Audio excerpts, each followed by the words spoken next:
Butterfly സിനിമയാണ്. ഭയങ്കരപ്പെട്ട super super super super super സിനിമയാണ്. ഭയങ്കര ഓസ്കർ ഒന്നും പറയാനില്ല. ഒരു പ്രാവശ്യം കണ്ട ഒരു പിന്നെയും കാണും സിനിമ. ദേശത്തൊന്നുമില്ല സിനിമ, സമയം പോയത് അറിയുന്നില്ല. ഭയങ്കരപ്പെട്ട സിനിമയാണ്. ഒരു മനുഷ്യനാണ് എത്രയൊക്കെ നമുക്ക് ഈ സിനിമ കണ്ടുകൊണ്ടിരിക്കുമ്പോൾ ഇതൊരു ട്രൂ സ്റ്റോറി എന്നുള്ള സാധനം മുന്നിലുണ്ടാവുമല്ലോ. പിന്നെ നമ്മളൊക്കെ എത്രത്തോളം പ്രിവിലേജിലൊക്കെയാണ് ജീവിക്കുന്നത്. ഇത്രയും എഫേർട്ട് ചെയ്തൊരു ഫിലിമാണ്. അപ്പോൾ അതിൻ്റെ എഫേർട്ട് എന്തായാലും കാണാനുണ്ട്. നല്ലൊരു സിനിമയാണ്. നമുക്ക് നല്ലപോലെ ഇമോഷണലി കണക്ട് ആവുന്ന ഒരു ഫിലിമാണ്. പൃഥ്വിരാജ് ശരിക്കും ഞെട്ടിച്ചിട്ടുണ്ട്. പിന്നെ ബ്ലസ്സിയുടെ ഫിലിം ആ ഒരു ക്വാളിറ്റി എന്തായാലും ഉണ്ടാവുമല്ലോ. അപ്പോൾ പുള്ളിയുടെ ഇത്രയും വേറൊരു ഫിലിം ചെയ്യാതെ ഇത്രയും കഷ്ടപ്പെട്ട് ചെയ്തൊരു ഫിലിമാണ്. അതിൻ്റെ നല്ലപോലെ കാണാനുണ്ട്. റഹ്മാൻ്റെ സ്കോറും എടുത്ത് പറയേണ്ടതാണ്. നമുക്ക് നല്ലപോലെ ടച്ച് ആവുന്ന രീതിയിലുള്ള ഒരു സ്കോറിംഗാണ് ചെയ്തിട്ടുള്ളത്.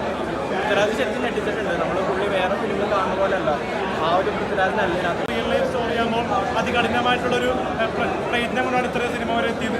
കാരണം കഷ്ടപ്പെട്ടാണ് സിനിമ ഒരുക്കിയിരിക്കുന്നത്. അതിൻ്റെ വേദന സിനിമ കാണുമ്പോൾ തന്നെ മനസ്സിലാക്കാൻ പറ്റുന്നുണ്ട്. ഒരു നജീബ് എന്നൊരു റിയൽ ലൈഫ് ആളുടെ കഥ അതിഗംഭീരമായിട്ടും ദൃശ്യവൽക്കരണം ചെയ്തിട്ടുണ്ട്. പിന്നെ ബെന്യാമിൻ്റെ ഒരു ആടുജീവിതം എന്ന കഥയും ഇതിൽ ഹൈലൈറ്റ് ചെയ്തിട്ടുണ്ട്. ഒരു പൃഥ്വിരാജിൻ്റെ ഒരു വൺ മാൻ ഷോ എൻ്റർടൈൻമെൻ്റ് ആണ് ആടുജീവിതം. ഇനിയും ഓഡിയൻസ് എല്ലാവരും ഇത് കാണുക, കണ്ടിട്ട് അഭിപ്രായങ്ങൾ രേഖപ്പെടുത്തുക. നിങ്ങളൊക്കെ തരുന്ന സ്നേഹമാണ് എനിക്ക് കിട്ടുന്ന സന്തോഷം. ഇതിപ്പോൾ സിനിമ കണ്ടിട്ടായിരുന്നു അതിൽ സംശയങ്ങളിലേക്ക് ഒരുപാട് കാര്യങ്ങൾ. കാരണം ഇതിൽ മണലിലുള്ള ഹക്കീമിൻ്റെ മരണം, അതിലുള്ള മണലിൻ്റെ ആ ഒരു ഇതിൽ എങ്ങനെയുണ്ടായിരുന്നു? ഇതൊരു സിനി ഫയലിനോട് ഏത് സിനിമയാണ് ഇഷ്ടം എന്ന് ചോദിക്കുന്ന പോലെയാണ്. എല്ലാം ഈ ഒരു എക്സ്പീരിയൻസ് എന്ന് പറയുന്നത് എന്നെപ്പോലെ ഒരാൾക്ക് ഒരു പ്രൈസ്ലെസ് ആണ്. എന്നെപ്പോലെ ഒരു ബഡ്ഡിങ് ആക്ടറിന് ഇതൊരു പ്രൈസ്ലെസ് ആയിട്ടുള്ള മൊമെൻറ്റ്സ് ആണ് എനിക്ക് ഈ സെറ്റിൽ ഉടനീളം ഉണ്ടായിട്ടുള്ളത്. ഞാൻ കണ്ടുപഠിക്കുന്നതും സിനിമയെ പറ്റിയും എൻ്റെ ലൈഫിനെ പറ്റിയിട്ടുള്ള പെർസ്പെക്റ്റീവ്സും എല്ലാം ഞാൻ പഠിച്ചത് ശരിക്കും ഈ സെറ്റിൽ നിന്നാണ്.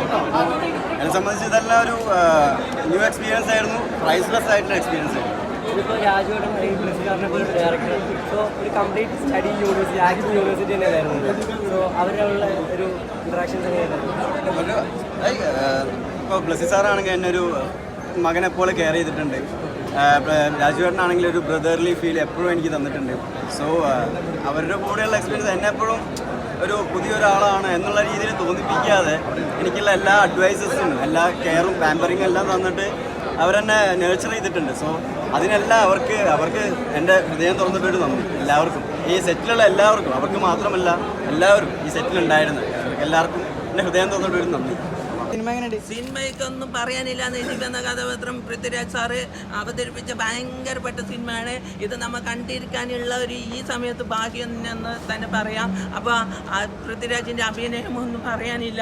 ഭയങ്കരപ്പെട്ട ഈ നമ്മൾ ഇവിടെ ജീവിക്കുന്നത് അവിടുത്തെ കഷ്ടപ്പാടുള്ള ആ വേദന നമുക്ക് മനസ്സിലാക്കാൻ പറ്റിയാൽ ഭയങ്കരം അഭിനയം തന്നെ. അതും അതിൽ മ്യൂസിക്കും ആ പാട്ടും റഹ്മാൻ സാറിൻ്റെ പാട്ടെല്ലാം സൂപ്പറാണ്. ഒന്നും പറയാനില്ല. നമുക്ക് കിട്ടിയ ഈ ഭാഗ്യമാണ്. പിന്നെ പൃഥ്വിരാജ് സാർ പാറുകയാണ്. പൃഥ്വിരാജ് സാർ പാറുകയാണ്. അപ്പോൾ elastic and fantasy beautiful butterfly സിനിമയാണ്. ഭയങ്കരപ്പെട്ട സിനിമയാണ് ഇത്. നമുക്ക് ഒന്നിനും ഒരു സമയം വേസ്റ്റ് ഇല്ല. സമയം അത്ര നല്ല ഭംഗിയുള്ള സിനിമയാണ് ആടുജീവിതം. പടം കണ്ടിട്ട് കരഞ്ഞോ?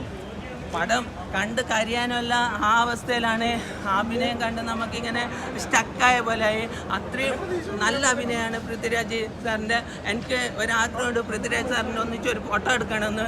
അത് ഈയിലെ മീഡിയയിൽ കൂടെ അറിഞ്ഞാൽ എനിക്ക് സാധിച്ചു തരണമെന്ന് ഞാൻ പറയുന്നു. ഓക്കെ.